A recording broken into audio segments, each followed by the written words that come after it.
বিশেষ প্রয়োজনে কয়েকটি কথা মনে হলো বলার প্রয়োজন আছে, তাই লাইভে এলাম। মূলত যে বিষয়টির উপরে আলোচনা সেটা হচ্ছে স্কুল সার্ভিস কমিশনে চাকরিহারা বাতিল পরীক্ষার্থীদের উদ্দেশ্যে কয়েকটি কথা। আপনারা আগে অবগত আছেন 7 তারিখে মহামান্য কলকাতা হাইকোর্টে এই পরীক্ষার নোটিফিকেশন সংক্রান্ত মামলা আছে। সেই মামলায় রাজ্য সরকারের আইনজীবী কল্যাণ বন্দ্যোপাধ্যায় থাকবেন। আদার সাইডে বিভিন্ন চাকরিহারা প্রার্থীরা পরীক্ষায় কেস করেছেন। একেবারে যারা নতুন পরীক্ষার্থী তারাও কেস করেছেন। যারা 2016 পরীক্ষা বসতে পারছেন না তারাও করেছেন। আবার যারা সদ্য চাকরি অনিশ্চয়তার মধ্যে আছেন অর্থাৎ আপনারাও কেস করেছেন। সেটা হতে পারে বিভিন্ন রকম উইংস থেকে করেছেন। কোর্টের কাছে এটা কোনো ম্যাটার করে না। কোর্ট দেখে যে মেরিট কে আছে। কোর্টের বাইরে মিডিয়া জগতের কাছে ম্যাটার করে কে করলো, কিভাবে করলো, মাইলেজ কে, ফুটেজ কে ইত্যাদি ব্যাপার। আপনারা বিভিন্ন মঞ্চ থেকে আইনজীবী আপনারা নিয়োগ করবেন। যদি সোমবারে শুনানির পর আরও দিন বাড়ে তাহলে খুবই ভালো। বাড়ে মিনস 2-1 দিন যদি শুনানি হয়, তারপরে কলকাতা হাইকোর্ট পরীক্ষার নোটিফিকেশনকে মডিফাই করতে পারে, রাজ্য সরকার টাইম নিতে পারে বা স্টে হয়ে যায়। আমার এই বিষয়টা সবচেয়ে মনে হয়েছে যে আন্দোলন যেমনভাবে যে দিক থেকে করছে, অর্থাৎ আপনারা কেউ এতে আছে, কেউ বিয়েতে আছে, কেউ সিএতে আছে, কেউ ডিএতে আছে, এটা নিয়ে বিভাজন করার এখন কাদা ছোড়াছুড়ি সময় না। আমি এগুলো লক্ষ্য করি না, দেখিও না। এবং হয়তো কেউ আমার নামেও প্রশংসা করে, কেউ সমালোচনা করে, কেউ ফোরাম বড়, অন্য ছোট, অন্য মানে এই ধরনের যারা চাকরিহারা প্রার্থীরা এইসব কথাবার্তা বলে, আমার মনে হয় এগুলো শিশুসুলভ তাদের বক্তব্য। এখন ছোট বড় করার কি প্রয়োজন আছে? আগামী ডিসেম্বর মাসে আপনাদের, আমি যে কথা বলছি, আমি কিন্তু আপনাদের চাকরিহারা প্রার্থী নয়। এবং আপনাদের যে নিজেকে বলেন যে স্কুল মাদ্রাসা আলাদা, কর্মসূত্র হয়তো আলাদা, প্রতিষ্ঠান বৃহৎ অর্থে আলাদা নয়। তাহলে কয়েকটা কথা বলা যায়। আমাদের প্রথমত যে 14 জুলাই লাস্ট ডেট আছে, সকলের উদ্দেশ্য পরীক্ষার ডেট বাড়ানো, প্রাথমিক পর্যায়ে মানে ফর্ম ফিল আপের ডেট বাড়ানো। দ্বিতীয় পর্যায়ে হচ্ছে যে স্টে অর্ডার পাওয়া, সেটা হাইকোর্ট হোক অথবা সুপ্রিম কোর্ট হোক। কারণ এই নোটিফিকেশনটা যদি পরীক্ষা আমরা দিতে যাই, উভয় শ্রেণী ক্ষতিগ্রস্ত হবে। প্রথম কথা, আমরা দেবো কেন, এটা যদি আমরা ধরে নিই তর্কের খাতিরে যে আমরা বাধ্য, নিরুপায়, একটা সময় দিনের শেষে যদি আমাদের মৃত্যু হয় সেরকম। দ্বিতীয়, যারা ফ্রেশ পরীক্ষা দেবে এরও ভবিষ্যতে ক্ষতির সম্মুখীন হবে। এই প্যানেলটাকে বাতিল করতে 1 থেকে 2টি ব্যক্তির কেসই যথেষ্ট হয়েছিল। আগামী দিনে যে পরীক্ষা হতে চলছে সেটাও যথেষ্ট, ওই 1-2টি ব্যক্তির তাদের নিজস্ব আইনগত অধিকারের জন্য। আমার এই আন্দোলনকে দূর থেকে মনে হয়েছিল যে এরা সবাই যারা চাকরিহারা প্রার্থী, মূলত গ্রুপ সি গ্রুপ ডি বিষয়টা আমি যদিও স্পষ্ট আইনগতভাবে বুঝে উঠতে পারিনি, তাদের প্রতি সহানুভূতি সহমর্মিতা আছে, কিন্তু মনে হয়েছিল সুপ্রিম কোর্টের শিক্ষকরা সবাই একটাই।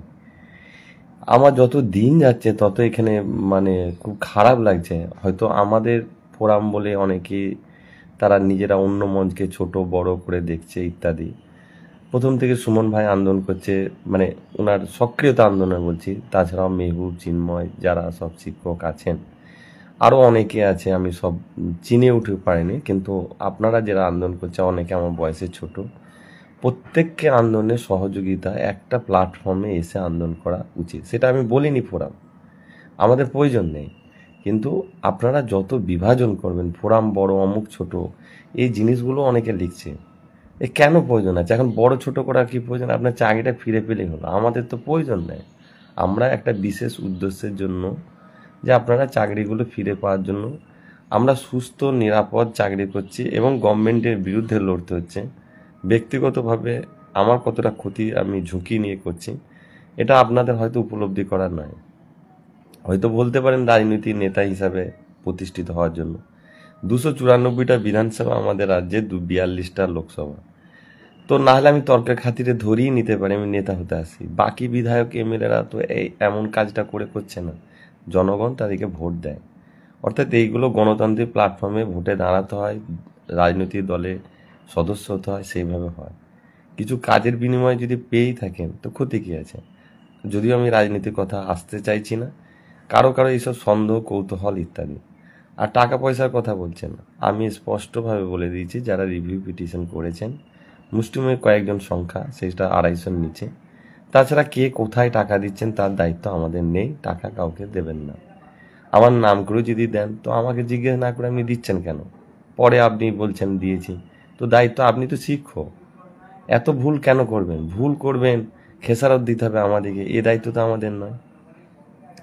যে কথাগুলো মূল কথা, প্রত্যেককে উচিত কলকাতা হাইকোর্টে ফোকাস করা। কি বিষয়ে আমরা হয়তো তদবির করছি, হয়তো চোখে আইনত আইনজীবীদের কথা আপনারা দেখতে পাবেন, কেউ প্রচার নিতে পারে, সেই নিয়ে তো আমার দুঃখই নাই, কারণ আপনারা চাকরিহারা ফুটেজ নিয়ে নিয়ে 1 বছর চলেছেন, আরও 20 বছর চলবেন, তাতে কোনো ক্ষতি নেই। মূলত সবাই যারা সাধারণ পিটিশনার বলেন, সাধারণ যারা চাকরিহারা, সবার উদ্দেশ্য, ভাই ডিসেম্বরে পরে করবোটা কি? আপনাদের দুঃখের কথা ভাবলে চোখের জল আসে, করবে কি? এখন যদি আপনি বিভাজন করেন A B C D E F, Y কেন? এগুলো আর কি আর সময় আছে? বিয়ের পরে আতরের প্রয়োজন নেই। আপনারা কি করছেন আমি বুঝে উঠতে পারছি না। এবং আমাদের ফোরামের হিসাবে যারা নেতৃত্ব কেউ দিচ্ছে কিনা চাকরিহারা, তাদেরও অনেকের ব্যবহারে আমি অসন্তুষ্ট, আমি লক্ষ্য করিনি। এবং কিছু কাজে আমি প্রচণ্ড ব্যস্ত ছিলাম, কেউ কখনো ডাকলে আমি যাই, এবং আমি আপনাদের আন্দোলনের প্রত্যেকটা সহযোগিতা আছে। কলকাতায় যদি কোনো দিন যাই, সে আন্দোলনে কেউ হলে আমি সেখানে যাই, এমনটা নয় যে আমাকে যেতেই হবে, আমার তো উপায় নাই। তো আপনারা আন্দোলন করে যদি নিজেরাই সফলতা পান তাতে ক্ষতি কি আছে? আমাকে এটা কেটে নিতে হবে, এটা কোনো দায়বদ্ধতার মধ্যে পড়ে না? এটা আমি দিব্যিদ নিয়েছি যে আমাকে এটা করতেই হবে। আগামী দিনে যে 32,000 প্রাইমারি চাকরি বাতিলের সম্ভাবনায় কোর্টে যে হুমকি দিচ্ছেন, তো ওটা কোথায়? সমস্ত শিক্ষক সংগঠন আজকে নিরুত্তাপ, ঘুমিয়ে রয়েছে। তাতে মাদ্রাসা এলো না, স্কুল এলো না, প্রাইমারি এলো না, আপনার একটা বেকার বন্ধু এলো। ওয়াই আপনি ডিফারেন্স করছেন, কি কারণে করছেন আমি বুঝতে পারি না। সবাই তো এক কটা, যদি সব মানুষের ভোটেই একটা সরকার আসে, সব মানুষ যদি রাস্তায় নেমে প্রতিবাদ করতো, সরকারে এত সাহস হতো না? সিবিআই এরকম চালাকি করতে পারতো না? সুপ্রিম কোর্ট অন্ধর মতো একটা অ্যাজামশনের উপরে রায় দিতে যেত? সুপ্রিম কোর্টে একটা রায়ে তো আমরা আশাবাদী নয়, তাই তো রিভিউ করেছি। তা আমরা সুপ্রিম কোর্টে এই রায়টার উপরে কেন আত্মসমীক্ষা, আত্মসমালোচনা কেন আমরা করবো না? রিভিউ মানেটা কি? যে ওই আগে যে জাজমেন্টটা, সেটা I am not satisfy. Review যদি স্যাটিসফাই না হয়, তাহলে আলাদা কোনো মামলা হতে পারে, কিউরেটিভ হতে পারে, রিট হতে পারে। এটা ন্যায়, হকের অধিকার। এই রায়টাকে যদি মেনে নেওয়া হয়, আগামী দিনে যে পরীক্ষা দেবেন সেই পরীক্ষাগুলো তো গলদেনে মামলা হবে। তখন কি হবে? কারণ এটা সুপ্রিম কোর্ট ডিটেক্ট করে দেয়নি যে কত % দুর্নীতি হলে প্যানেলটা বাতিল হতে পারে। আমি আপনাদেরকে অনুরোধ করছি, যে যেভাবে আন্দোলন করছেন, নবান্ন অভিযান আছে, কেউ দিল্লি যেতে চাইছেন, কেউ অনশন বন্ধ করছেন, এগুলো ক্ষতি কি আছে? আপনার সাধারণ মানুষরা আমাকে নিয়ে কুলসিত, এত বিভাজন, এত কিছু থাকলে আমি আসতাম না। আমি বুঝতে পারছি না, এটা রাজনৈতিক দলের চেয়েও দেখছি ভয়ঙ্কর জিনিস। চাকরি হারা হয়ে গেছে, কি করে চাকরি পাওয়া যাবে সেইটা নয়, কে ডাকছে কে ডাকছে না, কি বিরোধিতা, কাকে ছোট করতে হবে, কাকে আমাকে বড় করে কি করবেন? আমি আর কত উপরে উঠবো? আমি তো আছি একটা জায়গায়। আমার আপনাদের প্যানেলে বাতিলের সঙ্গে কোনো সম্পর্ক নেই, আর আপনাদের কাছে টাকা চাওয়ারও প্রয়োজন নাই, আর নেতা হওয়ারও প্রয়োজন নাই। নেতা হওয়ার জন্য আমি নিজেই যথেষ্ট, আপনাদেরকে আমি ওসব মাঝে রেখে নেতার প্রয়োজন নাই। কি ভাবছেন আমাকে? আর যারা এইসব ফোরাম নিয়ে অন্য সংগঠনের সঙ্গে কাদা ছোড়াছুড়ি করছেন, সেই সমস্ত ভাইদিকে বলবো, অত আবেগ দেওয়া দরকার নেই। একটাই আবেগ দেন, চাকরিটা ফিরে পাওয়ার জন্য আবেগ দেখান। কোনো সংগঠন তুলে দেবে, কোনো সংগঠন বড় করে দেবে, এইসব কি করতে চাইছেন? আমার কাছে ক্ষমতা আছে আপনাদের চাকরিগুলো আমি ফিরিয়ে এনে দেওয়া? এটা আমাকে বলে না। সবাই চেষ্টা করেছেন, ব্যর্থ হয়েছে, এটা একটা কথা। আমিও ব্যর্থ হতে পারি ভবিষ্যতে, আমি তো চেষ্টা করছি। আমি তো বলে দিই না আপনার সঙ্গে কি আমার মুখ লেখা আছে? না কথা দিয়েছি যে আমি করে দিতে পারবো? তাও সরকারই তো পারতো। শুনে রাখেন, অভিষেক মনু সিংভি হয়তো সিএমকে বলেছেন যে আর কোনো ফলাফল হবে না, তাই তিনিও দিয়ে গেছেন। চেষ্টা করতে তো ক্ষতি নাই, যার জিনিস হারায় সে খুঁজে বেড়ায়। পাড়া প্রতিবেশী ঘুম নাই।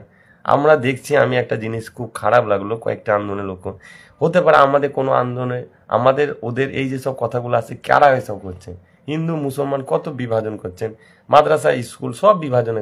এই বিভাজন কেন করেছেন আপনারা? এই বিভাজন করেছেন বলেই তো হেরেছেন। প্রথম থেকে তো একটা মঞ্চ করতে পারতেন, তাহলে এত কিছু লেটা লাগতো না। এত কিছু কিসের জন্য করেছেন? 5 to 9, 9 to 11, 12, কত রকম, বাপরে বাপ।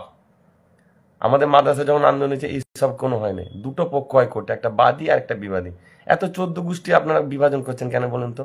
অনুরোধ করছি, সাধারণ পিটিশনার নেতারা হয়তো কেউ কিছু করতে পারে, তাদেরকেও আমি অনুরোধ করব যে ভাই ডিসেম্বর পরে আপনি কি নিয়ে থাকবেন বলেন তো? চাকরিটা চলে গেলে আপনি চাকরিটা ফিরে পাবেন? এত বিভাজন কিসের জন্য? আপনারা প্রত্যেকেই অনেকে শাসক দলের সংগঠন করতেন, মানে শিক্ষক সংগঠন করতেন।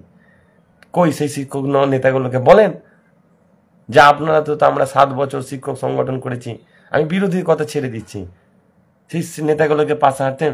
মরে গেলে যেমন জীবিতদের সঙ্গে সম্পর্ক থাকে না, তাকে লাশ বলে ফেলে দিয়েছে, আপনাদের হাল ঠিক তাই করেছে। আর লাশেরা আবার দেখছি লড়াই করছেন আপনারা। এরকম করেন না ভাই, এরকম করলে আমার থাকা সম্ভব নয়। আপনাদের কাছে আমার কোনো প্রত্যাশাও নাই, কোনো দাবিও নাই। আর আপনারা যদি আমাদেরকে নিয়ে এভাবে আমাকে নিয়ে খুব খারাপ, আমি জানিও না কে কোথায় কি 2 তারিখে মঞ্চে কি বলেছে না বলেছে, কাকে ছোট বলেছে, এগুলো কি আমার দ্বারা সম্ভব না আমার নিয়ন্ত্রণে রয়েছে? বলুন তো আপনারা। এগুলো খুবই খারাপ হয়েছে। আপনারা প্রত্যেকেই, মানে আমি তো বলছি না, যারা চাকরি হারা তারা এসেছেন, প্রত্যেকটা মিটিংই যারা দাবি করবেন, আপনি একটা দাবিকে শুধু দেখবেন যে আমাদের দাবিটা আছে কিনা। অবশ্যই সেই দাবিটা যদি না থাকে, সেই দাবি থেকে আপনারা সেই মিছিল মিটিংয়ে যাবেন না, আমি বারণ করছি।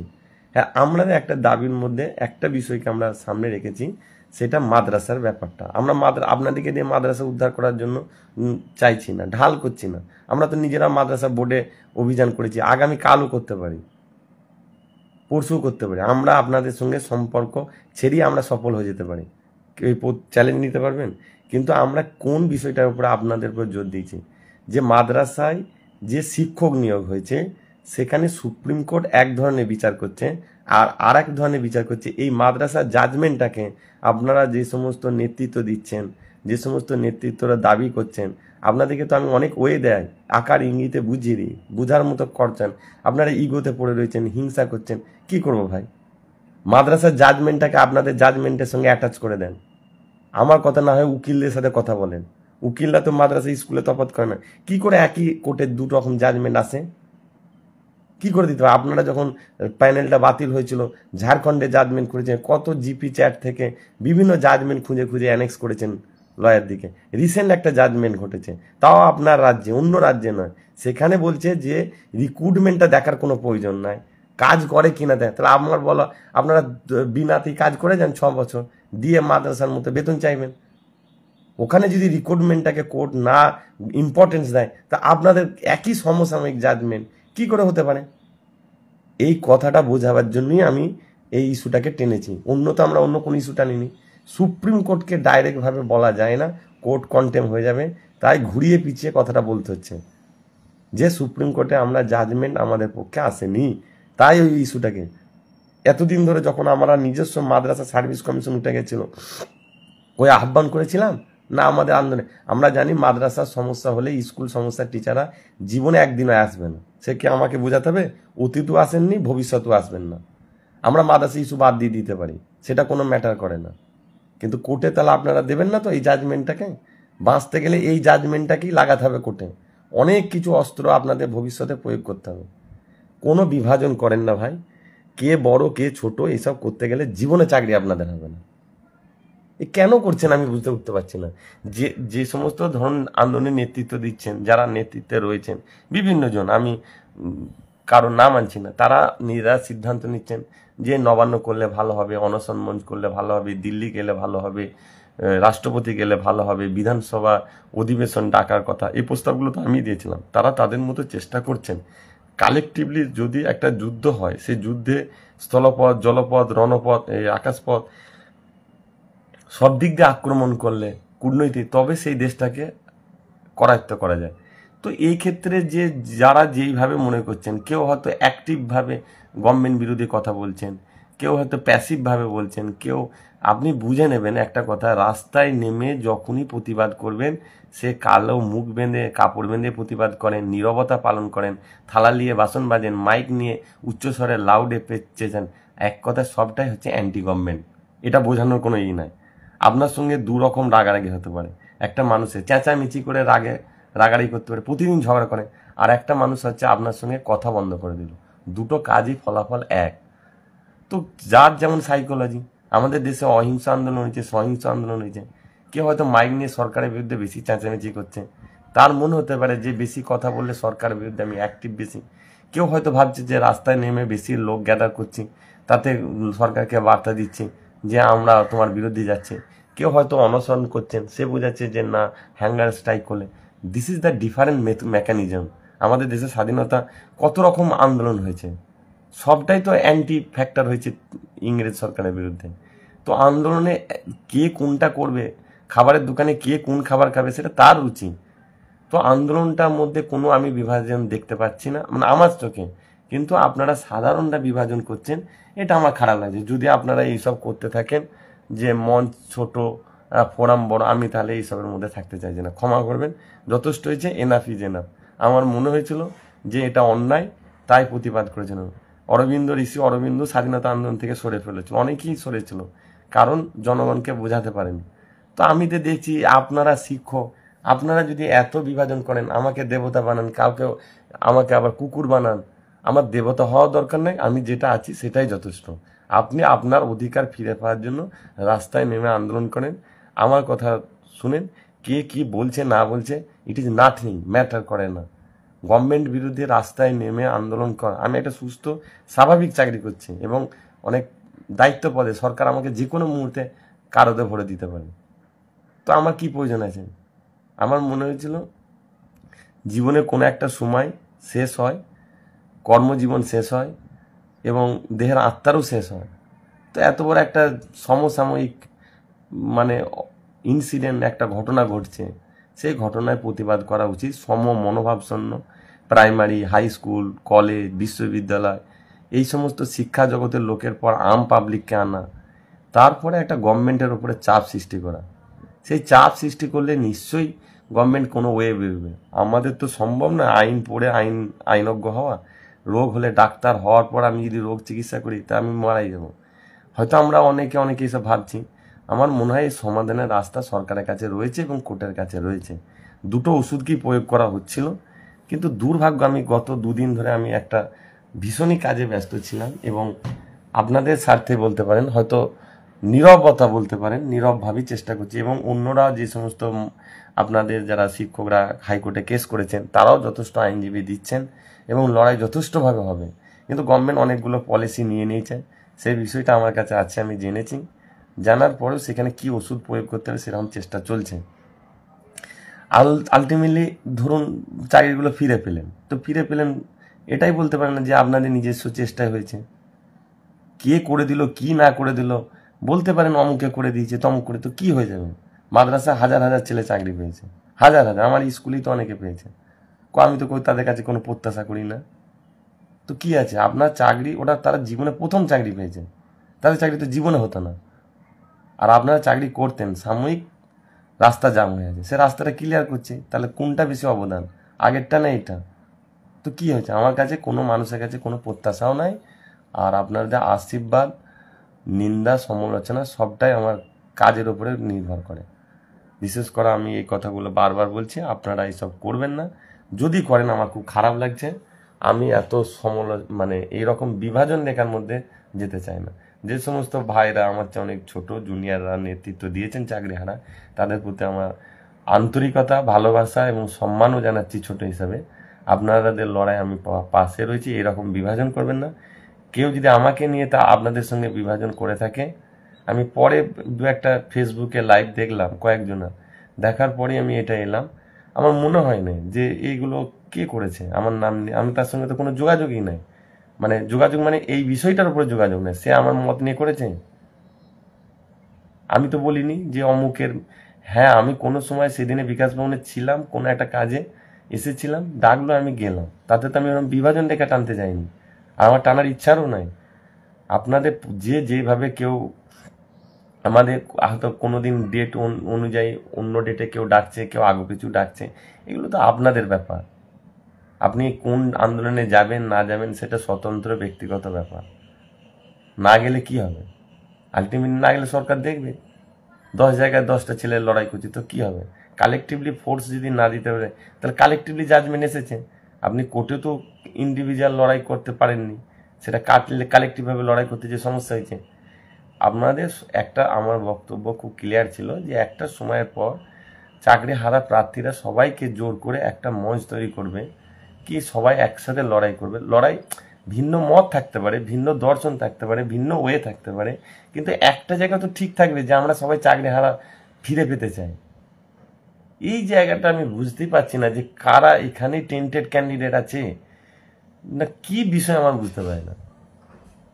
এত কিছু কিসের জন্য?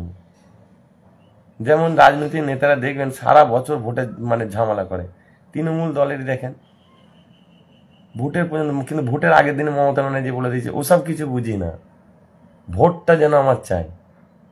তো কি করে হয়? ওরা 364 দিন ঝগড়া করে, একদিন ভোটের দিনে উৎসব করে, সবাই ভোট হয়তো সেই দলে ভোট দেয়। কোনো মন্ত্রী হয়তো বলে আমি থাকবো না দলে, কিন্তু সে পারবে? তার ক্ষমতা আছে? বিভাজন করবেন চাকরিটা ফিরে পাওয়ার পর, বলতে পারেন 99% কাজ অমুক মঞ্চ করে দিয়েছে, অমুক ফোরাম করে দিয়েছে, অমুক আরও WBT কী সব সংগঠন আছে তারা করে দিয়েছে, যাকে খুশি বলবেন, ইওর চয়েস।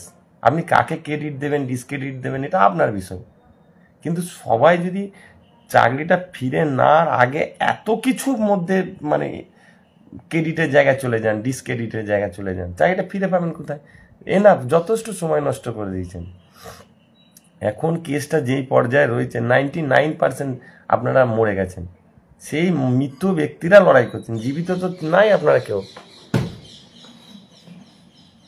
আপনাদের দু একটা কারো যদি জানা থাকে আমি বলেন, আমার এটা নিজস্ব অভিমত আমি বললাম, কে কিভাবে নেবে সেটা আপনাদের বিষয়। আমার কিন্তু পরিষ্কার কথা,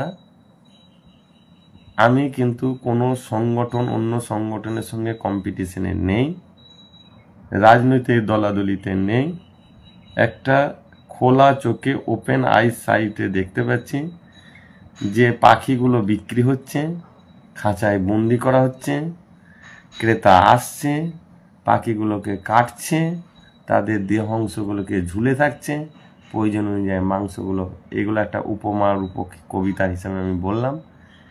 আরেকটি পাখি চোখে দেখতে পাচ্ছে যে তারও জীবনের শেষ সময় ঘনিয়ে আসে। আপনারা কি উপলব্ধি করতে পারছেন যে ডিসেম্বরের পরে আপনার পরিবারের যে সন্তান আছে, বাবা মা আছে, আপনি দায়িত্বশীল পরিবারে রয়েছেন, অর্থটা কোথা থেকে আসবে? সামাজিক সম্মানটা কোথা থেকে আসবে?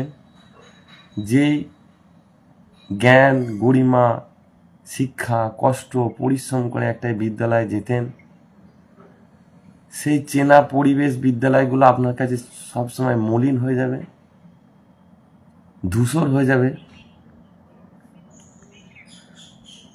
চোখের জল আসে। প্রেম যেমন মানুষের জীবনে হারিয়ে গেলে কষ্ট হয়, আপনাদের বিদ্যালয় প্রতিষ্ঠানগুলো কি পর্যায়ে যাবে? আন্দোলনের স্মৃতিগুলো শুধু ভাসবে, কিন্তু হাত দুটো ফাঁকা। আমি কারো আন্দোলনকে ছোট বলি না, করি না, সুমন ভাই করছে, মেহবুব, চিন্ময়, আরও মিনময়, আরও কে আছে, হাবিব, সব আপনারা নেতৃত্ব যারা দিচ্ছেন, সবাই তো একই পাত্রে আশ্রয় গ্রহণ করবেন। হয়তো কেউ পরীক্ষায় পাস করলো, কেউ নাও পাস করতে পারে, আলটিমেটলি দাঁড়াবেটা কি? আপনাদের চাকরি চলে গেলে একটা সরকার পড়ে যাবে না। এই সরকার খুব স্ট্রং একটা কমিউনিটি ভোটে দাঁড়িয়ে আছে, সেই জায়গায় আপনাদেরকে ভাবতে হবে লড়াই করাটা কিভাবে এগিয়ে নিয়ে যাবেন। বিভাজন যথেষ্ট হয়েছে, আর করলে যেটুকু সময় আছে সেটুকু সময় আপনাদের হাতের বল হারিয়ে যাবে। ধন্যবাদ।